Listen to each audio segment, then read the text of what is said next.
Hi there everybody! Today we're going to be looking at the Orgon Trail card game. So we've already talked about this one, and it is a fun game, if not like incredibly difficult sometimes, just like the actual computer game is, but there's been an addition. It's the Orgon Trail Hunt for Food card game. So you can actually use this with or without the original game, basically either adding an extra level of gameplay and 5 new ways to die, or just having an interesting game on its own. So we're going to crack this open, take a look, and see how you play it, and think about how we feel about it after we're done. Yeah, talk to you guys soon, once we get everything unpacked.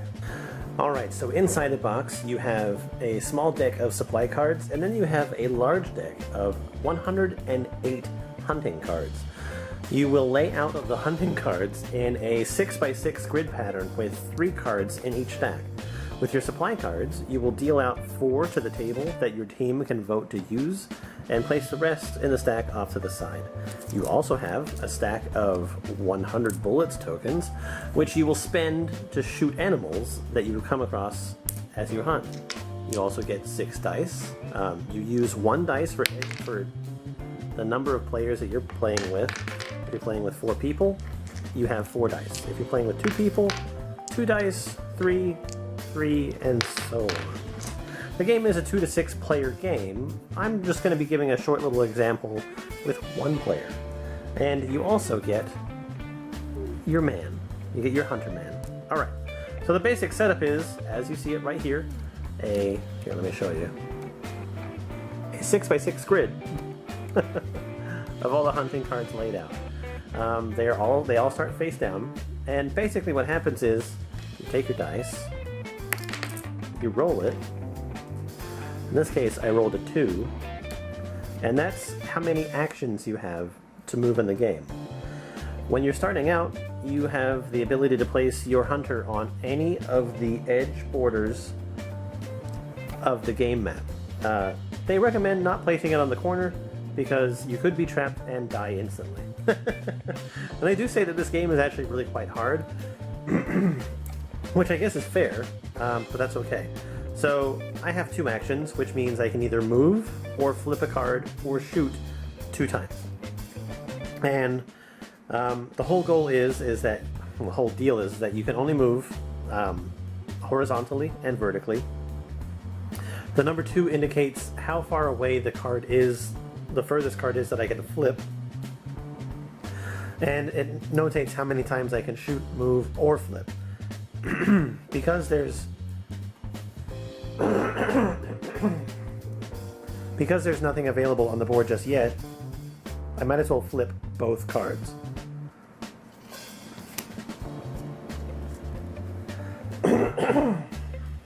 However, it appears that the first card that I flipped is a calamity, and it says, "You are too tired to go on. 1 medicine card can cure you. If any player draws another exhaustion card before you're cured, you've died of exhaustion." So this comes out and goes into play. And then the team would have to vote to see whether whether we do anything. So I'm going to vote that we use this medicine. And there you go. The calamity cards get removed from play once they've been collected. And if you, say, roll 2, and you could do 2 actions, if you pick up a calamity card, that's the end of your turn. And possibly the end of your life. And we'll get onto that a little bit later. So I'm going to roll again. I got another 2. So I'm going to flip this card this time. It's a clearing.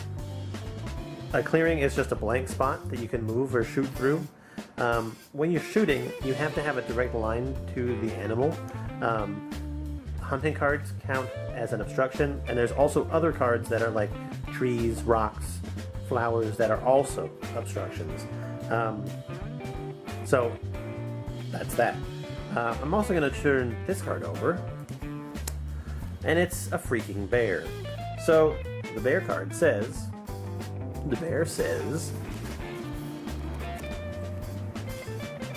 roll a 1 or a 2 to kill the bear.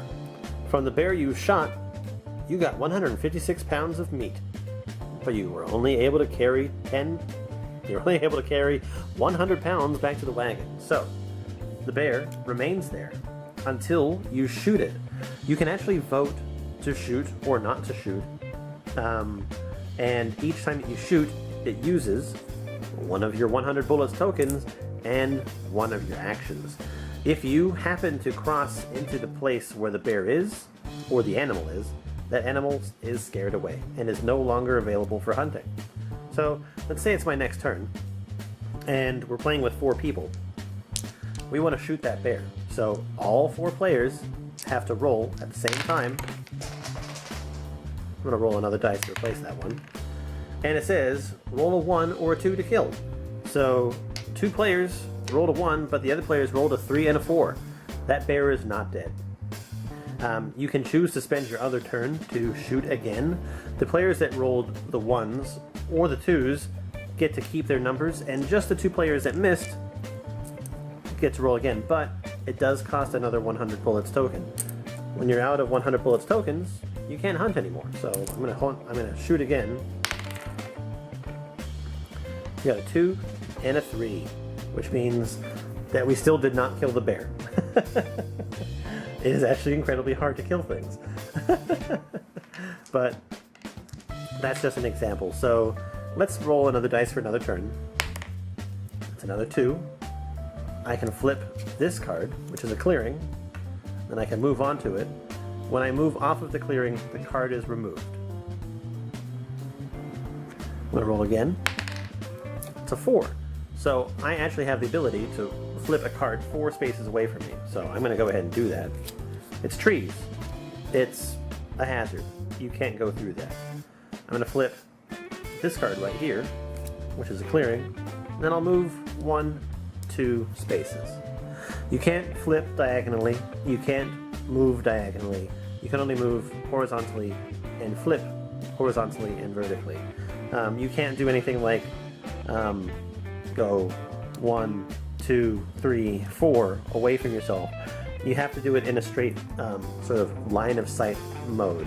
The whole goal of the game is to get 600 pounds of meat, which means that you have to kill 6 animal cards. Each animal card is worth 100 pounds, and you can die just the same as any other time as the other game. When you die, say that you're playing with 4 players, you pass your dice on to one of the other players and they'll roll for you. You will always roll the same number of dice as the number of players that you started out with. So if you're playing with 4 people, 2 people die, each person is going to roll 2 dice, and then the last person would be responsible for 4. The game is over when there's no one left to hunt and no bullets left to hunt with.